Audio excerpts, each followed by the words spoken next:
Parents பேச்சை கேட்காம பெருசா இத பத்தியும் கவலைப்படாம ஜாலி பண்ணிட்டு இருக்கிற 2K கிட்ஸுக்கு மத்தியில தன் குடும்பத்துக்காகவும் தன்னோட கனவுக்காகவும் சேர்ந்தே ஓடிய 2K கிட் இவன். சொந்த வீடு கிடையாது, பல சமயம் முழுசா சாப்பிட சாப்பாடு கிடையாது, இருந்தும் தன்னோட கனவை தேடி வென்றவன் இவன். நீ ஒல்லியா இருக்க, இதுக்கெல்லாம் நீ சரிப்பட்டு வரமாட்டேன்னு சொல்லியும் விடாது முயற்சியால் வென்று காட்டிய ஒருவன். வீட்டுக்கு தெரியாம பயந்து பயந்து ஆடிய இந்த கபடி இப்ப இவரை தூக்கி வச்சு கொண்டாடிட்டு இருக்கு அப்படின்னு சொன்னா அது மிகையாகாது. மிகவும் இளம் வயதிலேயே ஒரு கேப்டனா PKL champion, Asian Games and Asia kabaddi சாம்பியன்ஷிப்னு சொல்லிட்டு இந்தியாவுக்காக கலக்கல் பர்ஃபார்மன்ஸ் கொடுத்துட்டு இருக்க இந்தியாவோட கபடி வருங்காலமான அஸ்லம் இனாம்தார் அவரோட லைஃப் ஸ்டோரியை தான் தெரிஞ்சுக்க போறோம் இந்த வீடியோல. இப்போ வாங்க வீடியோக்குள்ள போகலாம். சார் சார் ஒரு நிமிஷம் சார், சார் ஒரு நிமிஷம் சார், ஒரு நிமிஷம் சார், ஒரே ஒரு 1 நிமிட்டுங்க.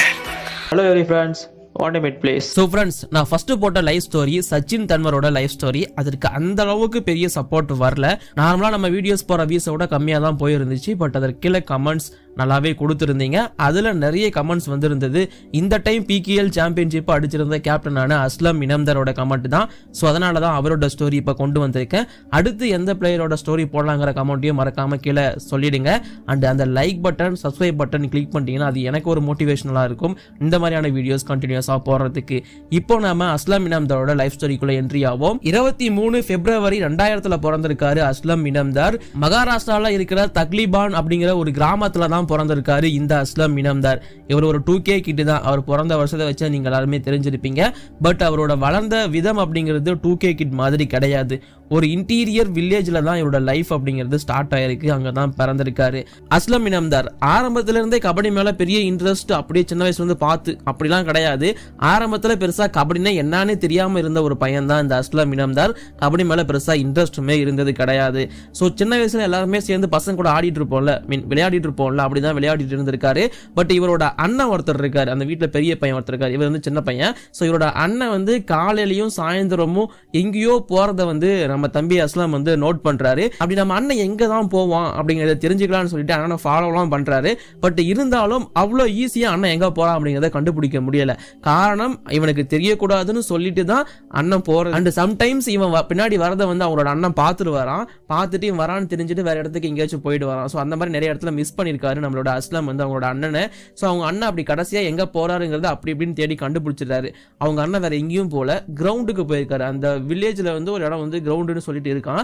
அந்த இடத்துக்கு தான் காலையிலயும் ஈவினிங்கும் போயிருக்காரு. ஏன் அப்படின்னா அங்க ஒரு கபடி டீம் இருந்திருக்கு. அந்த கபடி டீம்ல பிளே பண்றதுக்கு, பிராக்டிஸ் பண்றதுக்கு தான் அவரோட அண்ணன் போயிருக்காரு அப்படிங்கிறது அப்போதான் அஸ்லம் இனாம்தாருக்கு தெரியுது. அவங்க அண்ணன் அண்ட் அவங்களோட ஃப்ரெண்ட்ஸ் எல்லாருமே சேர்ந்து விளையாடுறத தூரத்துல இருந்து பாக்குறாரு. இவங்க என்ன பண்ணிட்டு இருக்காங்க, என்ன ஆடிட்டு இருக்காங்கன்னே தெரியலையே நமக்கு அப்படிங்கிற மாதிரி யோசிச்சுட்டே பார்த்துட்டு இருந்திருக்காரு. அவர் என்னன்னு தெரியாதுன்னு சொன்ன ஸ்போர்ட்ஸ் தான் அந்த கபடி அப்படிங்கறத தெரிஞ்சுக்கோங்க. ஸோ இது அப்படியே கண்டினியூ ஆயிருக்கு. அவரோட அண்ணன் அஸ்லாம் இனாம்தாரோட அண்ணன் நிறைய கபடி ஆடி இருக்காரு. அவங்க வில்லேஜ் டீமுக்காகவும் ஆடி இருக்காரு. ஆனால் அதில் பெரிய சக்ஸஸோ இல்லை காசோ பார்த்தது கிடையாது.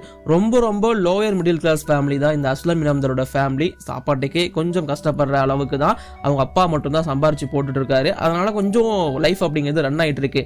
பட் இருந்தாலும் அதற்கும் ஒரு பெரிய தடங்கள் வருது.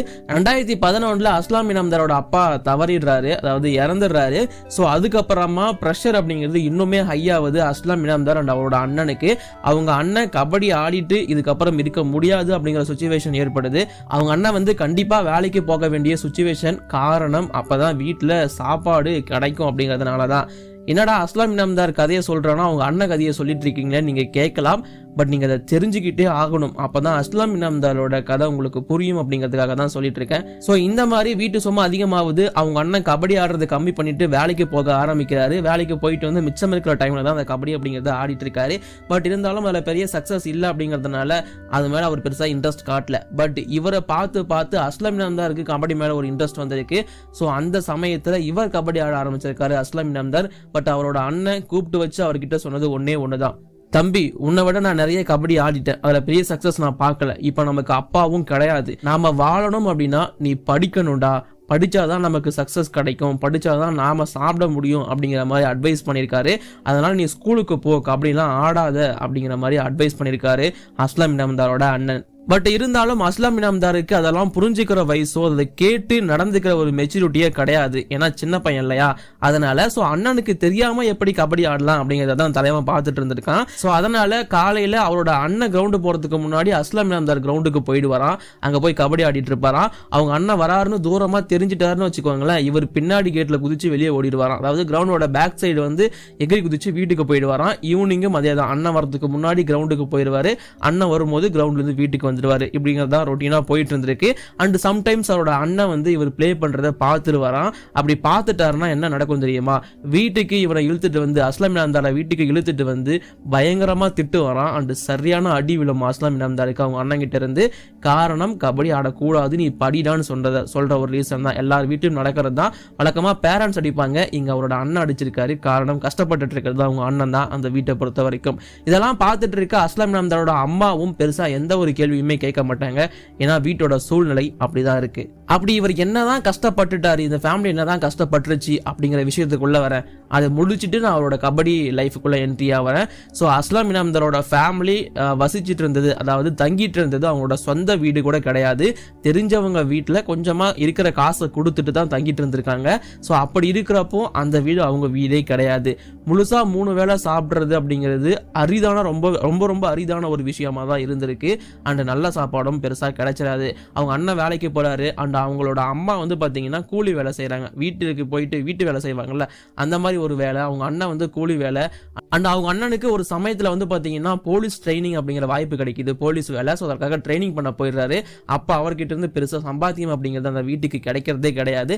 அப்போ அஸ்லாம் இனாம்தாரும் டீ கடை ஹோட்டல்ஸ்ல வந்து பார்த்திருக்காரு, பெஞ்ச் துடைக்கிற வேலை. ஸோ சின்ன பையங்கிறதுனால அந்த மாதிரியான வேலையும் கொடுத்துருக்காங்க, அதையும் பார்த்திருக்காரு. அதை பார்த்துட்டு வீட்டுக்கு காசும் கொண்டு வந்திருக்காரு. இந்த மாதிரியான ஒரு சூழ்நிலையுமே போயிட்டு தான் இருந்திருக்கு. அவங்க அம்மா வீட்டு வேலை, அண்ணன் கூலி வேலை, போலீஸ் ட்ரைனிங் போற வரைக்கும் அஸ்லாம் இனாம்தார் டீ கடையிலையும் ஹோட்டல்லையும் வேலை பார்த்து தான் ஃபேமிலியை வந்து ரன் பண்ணிட்டு இருந்திருக்காங்க. அப்படி இருக்கிற சமயத்தில் வந்து பார்த்தீங்கன்னா அந்த வீடு ஒன்று சொல்லியிருந்தேன்ல, ஸோ அந்த வீட்டில் வந்து வெயில் அடிச்சுது அப்படின்னா வீட்டுக்குள்ள வெயில் விழும். ஸோ அந்த அளவுக்கு ரொம்ப சூப்பரான வீடு. மழை பெஞ்சது அப்படின்னா வீட்டுக்கு வெளியே மட்டும் இல்லாமல் வீட்டுக்குள்ளேயும். நம்ம ஊரில் நார்மலாக ஒரு வில்லேஜ் இருந்துச்சு அப்படின்னா அங்கே ஒரு மண் வீடு இருந்துச்சு அப்படின்னா எப்படி இருக்கும், அதே தாங்க இங்கே. அந்த ஊரில் இருக்கிற ஒரு மண் வீடு, அங்கே ஒரு வாடகைக்கு இருக்கிற ஒரு மண் வீடு தான் அது. ஸோ அந்த இடத்துல இந்த மாதிரி ஒரு சுச்சுவேஷனாக தான் மழை பெஞ்சது அப்படின்னா வீட்டுக்குள்ளே ஃபுல்லாக பாத்திரம் தான் வச்சுருப்பாங்களா. ஏன்னா மழை தண்ணி வந்து வீட்டுக்குள்ள விழுந்துடக்கூடாது அப்படிங்கிறதுக்காக அவ்வளோ பாத்திரம் இருக்குமா. வீட்டோட ஒரு கார்னர்ல தான் அவங்களால தூங்கவே முடியுமா. அந்த மாதிரி ஒரு சுச்சுவேஷன்ல தான் வளர்ந்துருக்காரு. ஸோ அப்போ அந்த சமயத்தில் அதெல்லாம் நினைச்சு பயங்கரமா அழுவாங்களாம் அவரோட அம்மா, இவரு, அவங்களோட அண்ணன் எல்லாமே. அப்படி ஒரு சூழ்நிலையில வளர்ந்து தான் கபடி அப்படிங்கிறத கையில எடுத்து இந்த அளவுக்கு அச்சீவ்மெண்ட் பண்ணியிருக்காரு. கண்டிப்பா வரக்கூடிய யங்ஸ்டர்ஸுக்கு இவர் மிகப்பெரிய இன்ஸ்பிரேஷன் அப்படிங்கிறதுல எந்த ஒரு டவுட்டுமே கிடையாது. இப்போ இவரோட கபடி கெரியருக்குள்ள வருவோம். ஸோ அண்ணனுக்கு தெரியாம கபடி ஆடிட்டு இருந்தார், அது எல்லாமே சொல்லிட்டு இருந்தேன். அண்ட் அவரோட அண்ணனோட ஃப்ரெண்ட்ஸு கூட தான் நிறைய கபடி அவர் ஆடி இருக்காரு. ஐ மீன் இவரை விட பெரிய பசங்க கூட கபடி ஆடி அந்த ஒரு ஸ்கில்ல வந்து இம்ப்ரூவ் பண்ணிட்டே இருந்திருக்காரு. அண்ட் இவரோட அண்ணனோட ஃப்ரெண்ட்ஸ் போயிட்டு அண்ணன்கிட்ட சொல்லுவாங்களா, உன் தம்பி சூப்பராக கபடி ஆடுறான், அவனை என்கரேஜ் பண்ணுங்க அப்படிங்கிற மாதிரி. பட் வீட்டு சுச்சுவேஷன் எதுவுமே சொல்லாமல் அவரோட அண்ணன் வந்து நகர்ந்து போயிடுவாரான். ஸோ அந்த மாதிரி அண்ணனோட ஃப்ரெண்ட்ஸு கூட நிறைய கபடி ஆடி ஆடி அந்த வில்லேஜ் டீம் ஒன்று சொல்லியிருந்தல, ஸோ அந்த வில்லேஜ் டீமில் ஒரு தவிர்க்க முடியாத ரைடர் ஆகிறாரு. அண்ட் அந்த வில்லேஜ் டீம் உள்ள இருக்கிற லோக்கல் டோர்னமெண்ட்ஸ் இருக்குல்ல, பக்கத்து ஊருக்கு போய் ஆடுறது, அந்த மாதிரி போட்டிகள்லாம் போய் ஆடி இந்த பிளேயர் அஸ்லாம் இனாம்தார் அப்படிங்கிற பிளேயர் ஊரில் பல பேருக்கு தெரிய ஆரம்பிக்கிறாரு.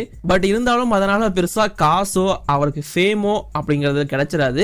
ஸோ அதுக்கப்புறமா மகாராஷ்டிரா சப் ஜூனியர் டோர்னமெண்ட்டுக்கு செலக்ட் ஆகிறாரு. ஸோ அங்கே இருக்கிற தானே அப்படிங்கிற டிஸ்ட்ரிக்ட்ல யூனியன் பேங்க் டீமுக்காக ஆடுறதுக்கான வாய்ப்பு வருது. முதல் முறையாக அந்த டீமுக்காக ஆடுறதுக்கு போறாரு. அங்கே தான் ஃபர்ஸ்ட் டைமா அங்கே மேட் அப்படிங்கிறத பார்க்குறாரு, கபடி மேட் அப்படிங்கிறத அங்கே தான் ஃபர்ஸ்ட் டைம் தொட்டு பார்க்குறாரு, நேரில் பார்க்குறாரு. அண்டு ஷூ அப்படிங்கிறதையும் அங்கே தான் போய் பார்க்குறாரு. ஏன்னா அது வரைக்கும் அவர் ஆடினது ஃபுல்லாகவே மண்ணில் தான், நம்ம தமிழ்நாட்டில் ஆடுவாங்கல்ல அந்த மாதிரி மண்ணில் தான் கபடி ஆடி இருக்காரு. அண்டு ஷூ அப்படிங்கிறது போட்டதே கிடையாது. அண்ட் அவர் மேட்டு ஷூவெல்லாம் பார்த்தது எங்கன்னா பக்கத்து வீட்டில் டிவியில் கபடி மேட்ச் ஓடுமா, அங்கே தான் பார்த்துருக்காராம். ப்ரோ கபடி அங்கே ஓடிட்டு இருந்திருக்கு, அப்போ தான் பார்த்துருக்காராம். அந்த மேட்டு அந்த ஷூவெல்லாம் பழகிறதுக்கு கொஞ்சம் நாட்கள் ஆகுது. பட் இருந்தாலும் அதெல்லாம் பழகி அந்த டோர்னமெண்ட்ல best raider of the award வாங்குறாரு. அண்ட் அவரோட டீமான யூனியன் பேங்க் 3வது இடத்துல முடிக்கிறாங்க. அப்போ அந்த சப் ஜூனியர் டோர்னமெண்ட்டை பார்த்துட்டு இருந்த அருண் மகாட்ரி அப்படிங்கிற ஒருத்தர் வந்து இந்த பையன் சூப்பரா ஆடுறானே அப்படின்னு சொல்லிட்டு இந்த பையனை பார்த்து, தம்பி ஏர் இந்தியாவில் ஒரு ட்ரையல்ஸ் நடந்துட்டு இருக்கு, நீ போய் அட்டன் பண்ணு, கண்டிப்பா செலக்ட் ஆயிடுவ அப்படிங்கிற மாதிரி சொல்லி அனுப்புறாரு. ஸோ நம்மளுமே ஏர் இந்தியா அது ஒரு பெரிய கம்பெனி, நம்ம அஜய் தாக்கூர், ராகுல் சௌத்ரி, தீபக் நிவாசுடா இந்த மாதிரியான பல பெரிய லெஜண்ட்ஸை வந்து உருவாக்குன இடம், நாமளுமே அங்கே போனால் பெரிய ஆள் ஆயிடுவோம் அப்படிங்கிற நம்பிக்கையில அந்த ட்ரையல்ஸ் அட்டன் பண்ண போறாரு. பட் அவரை செலக்ட் பண்ணவே இல்லை.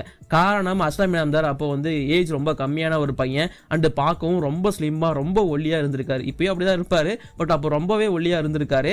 அதனால நீ சரிப்பட்டு வர மாட்டப்பா அப்படின்னு சொல்லி அவரை அமுச்சு விட்டுருக்காங்க. பட் அந்த யார் டீம்ல தான் அவர் செலக்ட் ஆகல. பட் அங்கே ஒரு ட்ரைனிங் கேம்ப் அப்படிங்கிறது நடந்திருக்கு. அந்த ட்ரைனிங் கேம்புக்கு டெய்லியும் போய் அட்டன் பண்ணியிருக்காரு, விடாம ட்ரெயின் பண்ணியிருக்காரு. அந்த ட்ரைனிங் கேம்ப் இவர் வீட்டிலேருந்து ரொம்ப தூரமா, ரொம்ப காலையிலே கிளம்புனா தான் 10 மணிக்காச்சும் அங்கே போய் சேர முடியுமா, அண்ட் வீட்டுக்கு வரதுக்கு ராத்திரி 11 மணி ஆயிடுமா. இந்த மாதிரி அந்த ட்ரைனிங் அப்படிங்கறத அட்டெண்ட் பண்ணிருக்காரு. கண்டினியூஸா விடாம ஏர் இந்தியாவில் சேர்ந்து ஆகணுங்கிறதுக்காக போராடி இருக்காரு, பயங்கரமா ட்ரெயின் பண்ணிட்டு இருந்திருக்காரு. ஸோ இந்த மாதிரி இவர் ட்ரெயின் பண்றது அங்க இருக்கிற அசோக் ஷிண்டே அப்படிங்கிற ஒருத்தர் பாக்குறாரு. அவர் யாருன்னா ஏர் இந்தியா டீமோட கோச். யாருன்னா அவன் விடாம ட்ரைனிங் பண்ணிட்டு இருக்கான் அப்படிங்கிற மாதிரி போய் விசாரிக்கிறாரு. அப்ப இவரை பத்தி சொல்றாரு அஸ்லாம் இனாம்தார், அப்படியா நீ வா ஆடு அப்படிங்கிற மாதிரி ஸ்ட்ரெயிட்டா அந்த பிளேயரை நம்பி ஏர் இந்தியா டீம்ல மெயின் டீம்ல ஆடுறதுக்கு வாய்ப்பு தராரு அசோக் ஷிண்டே. கலக்கிறாரு நம்மளோட அஸ்லாம் இனாம்தார். 3 வருஷம் ஏர் இந்தியா டீமுக்காக ஆடுறாரு, சம்பவம் செய்யறாரு அப்படின்னு தான் சொல்லணும். அசோக் ஷிண்டே ஆல்சோ வந்து பாத்தீங்கன்னா புனேரி பல்டன் டீமோட மென்டாராவுமே இருக்காரு இப்பவும் அப்படிங்கறத தெரிஞ்சுக்கோங்க. ஸோ அவர் வந்து புனேரி பல்டனோட செகண்ட் டீமான யுவா பல்டன், அதாவது புனேரி பல்டன்ஸ் அப்படிங்கிறது மெயின் டீம், அவங்களோட செகண்ட் டீம் ஒன்று இருக்கு, யங்ஸ்டர்ஸை வச்சு பிளே பண்ணுவாங்க, அது யுவா பல்டான்ஸ் அப்படின்னு சொல்லுவாங்க. அந்த டீம்ல ஆடுறதுக்கு வாய்ப்பு வாங்கி கொடுக்க அந்த டீமோட மெயின் ரைடரா 3 வருஷம் அஸ்லாம் இனாம்தார் ஆடுறாரு அப்படிங்கறத தெரிஞ்சுக்கோங்க. ஸோ அங்கேயுமே நிறைய ஸ்கில்ஸ் அப்படிங்கறத டெவலப் பண்ணிட்டே இருக்காரு. ப்ரோ கபடி லீக் சீசன் 8ல பேஸ் அமௌண்டான 20 லட்சத்துக்கு புனேரி பல்டனால சைன் பண்ணி எடுக்கப்படுறாரு அஸ்லாம் இனாம்தார். அப்ப அந்த டீம்ல அனுப் குமார், ராகுல் சௌத்ரி, நிதின் தோமர் மாதிரியான பல லெஜண்ட்ஸ் இருக்காங்க. அவங்களுக்கு கீழே பயங்கரமா ட்ரெயின் ஆகுறாரு அனுப் குமார். எந்த அளவுக்கு இந்த அஸ்லாம் இனாம்தார் மெருகேற்றிருக்காரு அப்படிங்கிறது உங்க எல்லாருக்குமே தெரிஞ்சிருக்கும். ஸோ அப்போ ஆரம்பத்துல நம்ம அஸ்லாம் இனாம்தார் விளையாடுறத பார்த்துட்டு பல பேர் எனக்கு சின்ன வயசுல அனுப் குமாரை பார்த்த மாதிரியே இருக்கேப்பா அப்படின்னு சொல்ற அளவுக்கான பர்ஃபார்மன்ஸ் கொடுத்திருக்காரு.